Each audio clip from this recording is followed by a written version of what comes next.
Queridos irmãos e irmãs, para nós da Agência Presbiteriana de Evangelização e Comunicação, é um imenso privilégio realizar essa live com foco no Nordeste, louvando a Deus pela Igreja Presbiteriana do Brasil e pela atuação importante que ela tem tido nessa região tão singular da nossa nação. A Igreja Presbiteriana do Brasil, no Nordeste, sempre foi forte.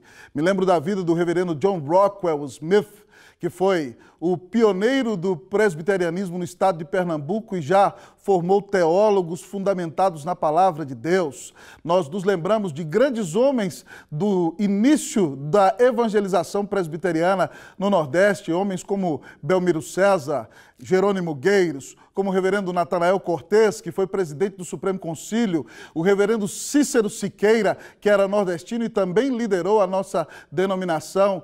Certamente o Nordeste tem uma vasta riqueza para abençoar o Brasil, mas ele também é muito importante dentro da nossa denominação da IPB. E nós louvamos a Deus porque a temática realizada nesta live trabalhou acerca da ação do Espírito Santo na vida da Igreja de Cristo Jesus. E para que continuemos na mesma linha, nós vamos meditar então neste momento na palavra do Senhor, lá no livro de Atos dos Apóstolos, no capítulo de número 1, versículo 8. Assim diz a palavra do nosso Deus: mas recebereis poder ao descer sobre vós o Espírito Santo, e sereis minhas testemunhas, tanto em Jerusalém como em toda a Judéia e Samaria e até os confins da terra.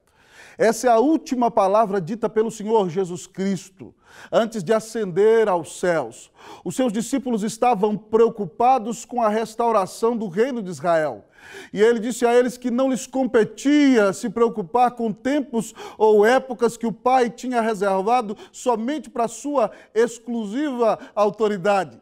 Então ele dá a eles essa promessa maravilhosa: mas recebereis poder ao descer sobre vós o Espírito Santo, e sereis minhas testemunhas, tanto em Jerusalém, como em toda a Judéia e Samaria, e até os confins da terra. Ele disse aos discípulos que eles receberiam poder.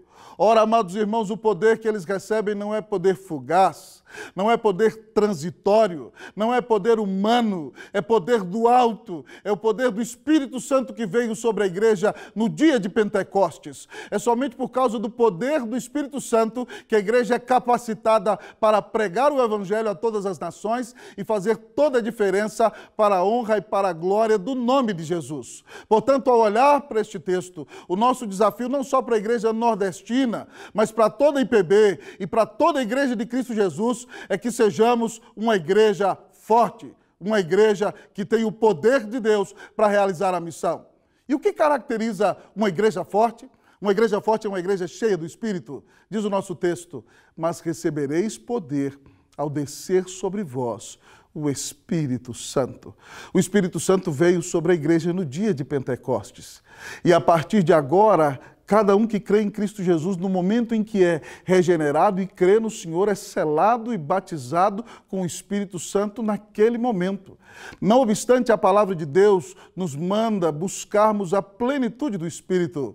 O apóstolo Paulo diz em Efésios 5,18: e não vos embriagueis com vinho, no qual há dissolução, mas enchei-vos do Espírito. Ele diz que para que isso aconteça, nós temos que louvar a Deus com salmos e hinos e cânticos espirituais com todo o nosso coração. Nós devemos ser agradecidos a Deus em tudo, em todas as circunstâncias, por meio de nosso Senhor Jesus Cristo. Nós devemos sujeitarmos-nos uns aos outros em amor. Isso envolve, querido amigo e irmão, o relacionamento da igreja, mas significa que no casamento o marido ame a sua mulher como Cristo amou a igreja e dê a vida por ela. Significa que a mulher tem que ser submissa e respeitar a liderança espiritual do seu marido, como a igreja tem que respeitar a liderança do Senhor Jesus. Isso significa que os pais têm que criar os filhos na disciplina e na admoestação do Senhor sem provocar-lhes a ira, mas que também os filhos têm que obedecer aos pais do Senhor, porque isso é justo e é uma promessa para eles nesse sentido. Não obstante, também o texto diz que para sermos cheios do Espírito Santo, nós temos que, quando somos funcionários, aplicando para o nosso contexto, trabalhar como quem serve ao Senhor Jesus. E se você é um patrão, você deve cuidar daqueles que trabalham para você com dignidade, porque são seus irmãos em Cristo e você tem o Senhor Jesus em sua vida. Veja bem que a plenitude do Espírito envolve todos os aspectos da nossa vida. Envolve o nosso relacionamento no culto da igreja, envolve o relacionamento dentro do casamento, envolve o relacionamento de pais e filhos, envolve o relacionamento na sociedade. Se a igreja de Cristo quer ser forte, ela precisa ser uma igreja cheia do Espírito Santo, que ora a Deus, que estuda a sua palavra, que louva o Senhor, que faz toda a diferença onde foi plantada para a glória e para a honra do nome de Jesus. Ah, queridos amigos e irmãos, que não só no nosso belíssimo Nordeste, mas em todo o nosso país, que nós sejamos uma igreja forte, porque somos uma igreja cheia da presença e do poder do Espírito Santo de Deus. Mas o texto da palavra continua a nos mostrar o que caracteriza uma igreja forte. Ela é uma igreja testificadora. Diz o nosso texto: mas recebereis poder ao descer sobre vós o Espírito Santo e sereis minhas testemunhas. Veja bem que o Senhor Jesus disse que eles seriam testemunhas. Não é uma mera atuação.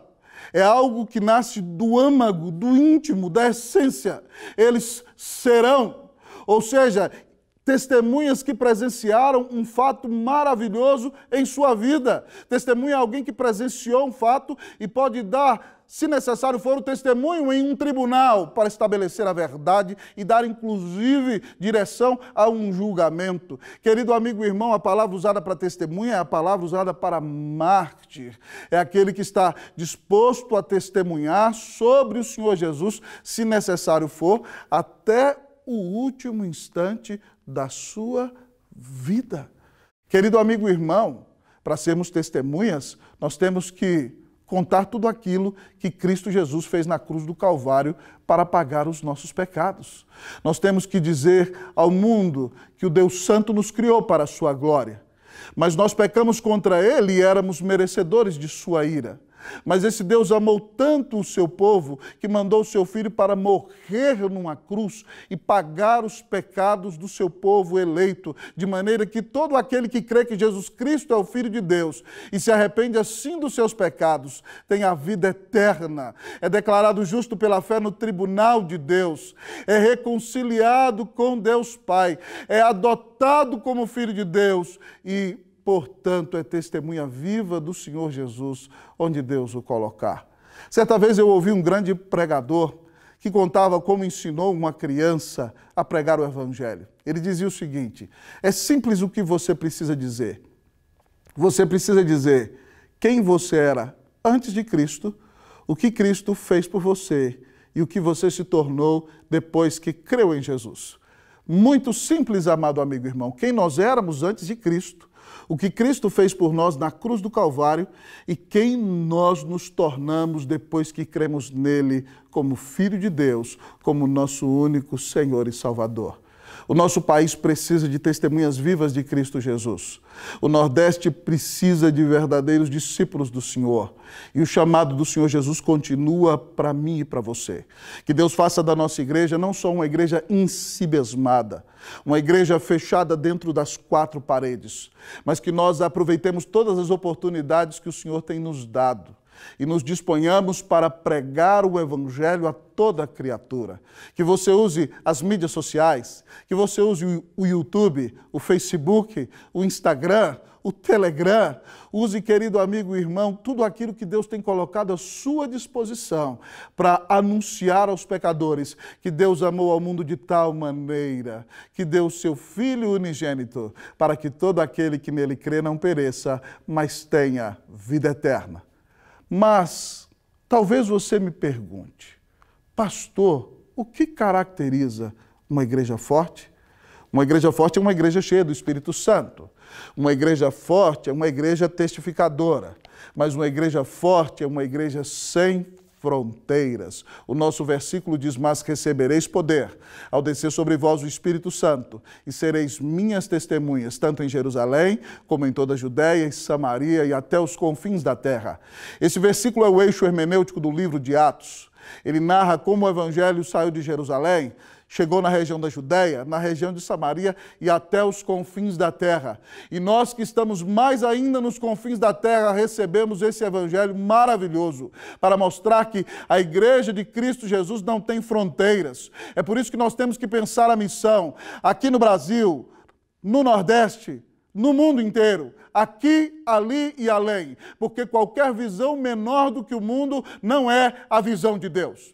Chegando ao final da minha fala, eu me lembro de uma ilustração que aconteceu com o nosso grande pioneiro Ashbel Green Simonton, quando o questionaram sobre a sua vinda ao Brasil, sobre as condições que o nosso país tinha para ele, e que ele seria muito mais abençoado se permanecesse nos Estados Unidos. Simonton disse: o lugar mais perigoso é o lugar mais seguro quando você está no centro da vontade de Deus.